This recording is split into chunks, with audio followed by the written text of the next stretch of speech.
Hi YouTube. Today we're jumping in straight into 5 things you need to pay attention to for your fitness when you're over 50. So I'm not quite 50 yet, but we're getting there. So let's talk about the 5 things. So we've got sleep. That's the first one. The second one is to do with exercise. Third one is food and drink, or what you can consume. The fourth one is relaxation. And the fifth one is connection, socializing, friends and family, that kind of thing. So let's talk about them one by one. So for the first one, for sleep, the first thing that I recommend is that you set your alarm for the same time every day, no matter what. So choose a time that you want to be woken up. Mine goes off at 5:50 every morning, and I've been doing that for such a long time now that usually I'm kind of awake by the time the alarm goes off. So regular waking time is really important. So set the alarm, put the alarm in the lounge room so that you can't press snooze when you're in bed. You actually have to get up out of bed to go and press the stop button on the alarm. Then you probably, because you're going to be getting up at the same time, you want to be going to bed at the same time as well, roughly, within reason. So aiming for a certain o'clock to be in bed by, sometimes earlier, sometimes later, but keeping that bedtime pretty regular as well. So that's really important for circadian rhythms and for getting your sleep into a good pattern. Aiming for like 7 to 8 hours, but as you get older, the quality of your sleep is going to be going down, and that's okay. So don't expect to sleep soundly like a baby once you're a bit older. Okay, not only that, once you are awake, you need to be getting sunlight in your eyes within the first few hours of waking. So before 10 a.m. you need at least 10 minutes of sunlight in your eyes. So don't want to be wearing sunglasses when you first go outdoors. You want to have, obviously you're not going to be looking directly at the sun, but you want to be outdoors so that the sun's rays can hit your eye. And there's actually science behind this. If you're interested in this, you can go and look up Dr. Andrew Huberman, who has lots of podcasts and YouTube videos about this.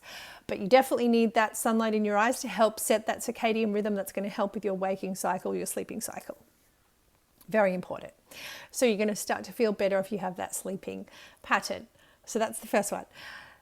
Second one is exercise. So I can't stress this enough. Exercise has to be like the main priority in your day. And it's really nice to make it a routine. So in the morning when you get up, do you go for a morning walk? I would say a morning walk is an excellent thing to do.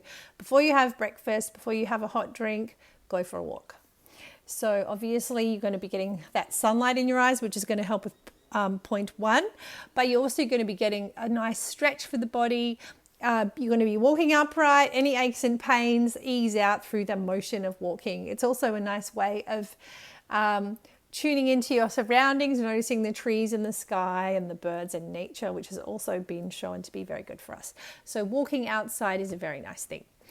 And if you don't have long, a 10-minute walk is good, a 20-minute walk is good, half an hour walk is good. So get in the morning walk, make that a part of your routine. And then you want to be planning in some other exercise. I mean, you could even plan an afternoon walk if you wanted to. You can add in weights training, resistance training. You can use dumbbells or resistance bands. Pilates and yoga are good resistance training exercises. Pilates focusing on the core muscles. All of those things are really important. So you definitely want to be having exercise in your routine.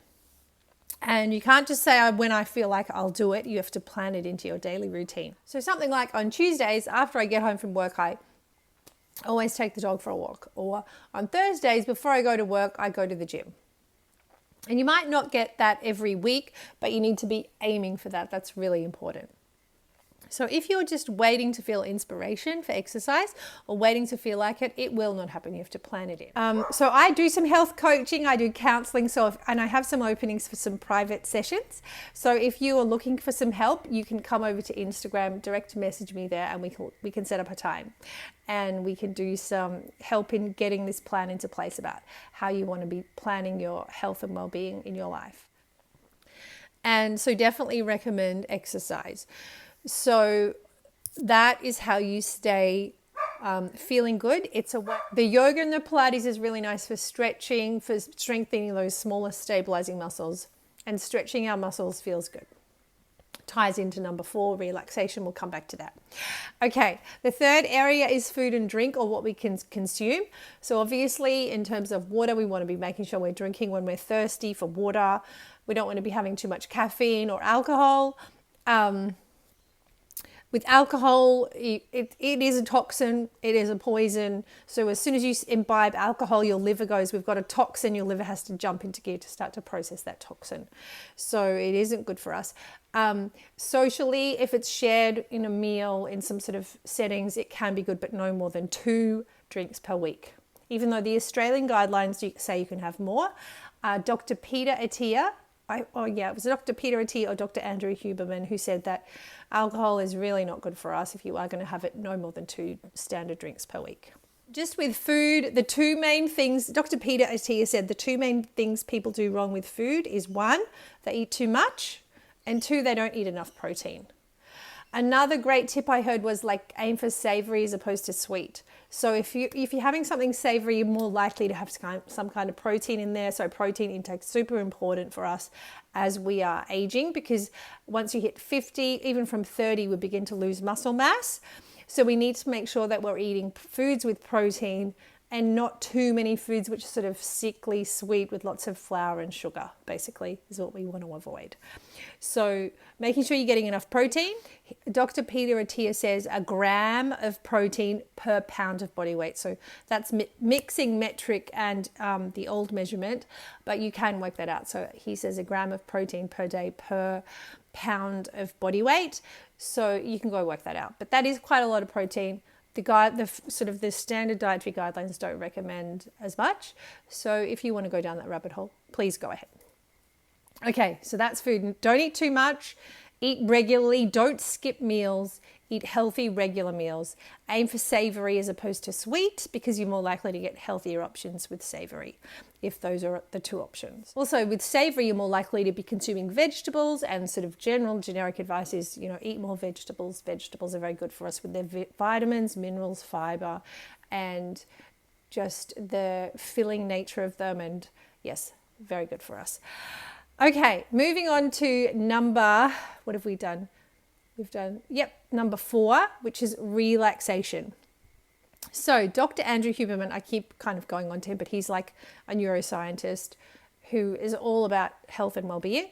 So he's talking about these yoga nidra protocols. So what's yoga nidra? It comes from yoga.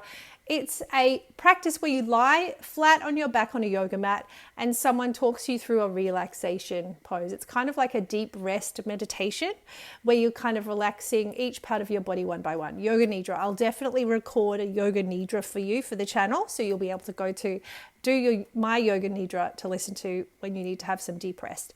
So basically the yoga nidra, this deep rest, is something you can do to bring up high levels of dopamine to really relax the body. And so if you want to go explore this, Dr. Huberman has a huge podcast about it.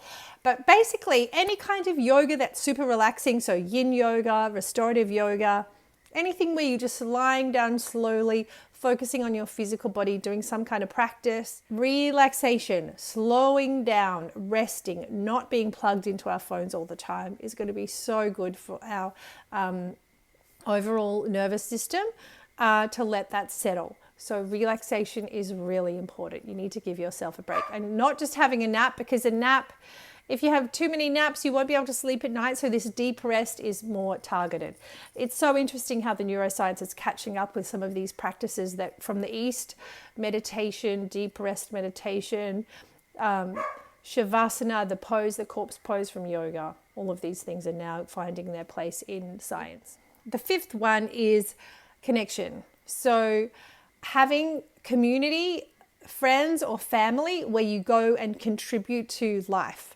So being involved in a group, a church or a club, a family, friends where you can go and interact and see people face to face is so important. So having regular catch-ups. So I have a book club, we meet once a month, in addition to all of my other things. So that's really important for me, that I get to spend time reading books for the book club and I get to go and see my friends and have that connection. Finding regular times in your week or your month where you are having scheduled catch-ups that you don't have to plan. You know they're going to be on. Another really good one is Park Run. That's on every Saturday. So you go to Park Run on Saturday at 7 a.m. in Australia, and you know you're going to meet local people. They'll all be walking or running the 5K loop.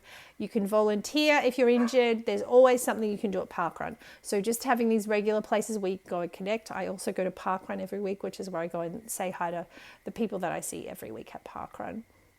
So those are a couple of examples, but having that sense of purpose in your community where you're contributing to being like a good neighbor, a good friend, a good person in the community where you are volunteering, helping, connecting, and you're just going to feel really nice knowing that you're not alone. If you need support, you've got people you can talk to. Vice versa, someone's having a bad week, you can have a chat to them at Park Run. Okay, fading light here again. So those are the 5 things that are 5 healthy habits to focus on if you're over 50. I hope you found this helpful. Please subscribe to my channel. Please like the video, share the video with someone who you know may be turning 50 or who's already 50 to focus on these things in their health. And I will see you next time. Okay, bye-bye.